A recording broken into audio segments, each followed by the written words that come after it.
வணக்கம் மகளே, எங்கள் ஊரில் இந்த மீன் வந்து மயில் கோலான்னு சொல்லுவோம். எங்கள் ஊரில் இந்த மீன் வந்து அதிகமான விலையெல்லாம் போகாது. இது என்ன விலைக்கு மட்டும் பாருங்க. 100 50 ரூபா 150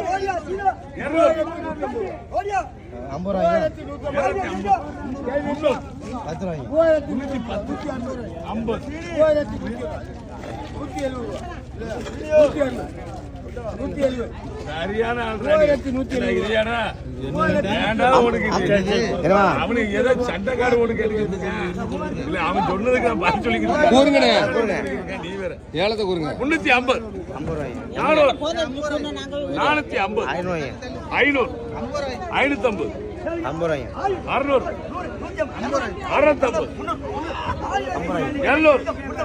700 750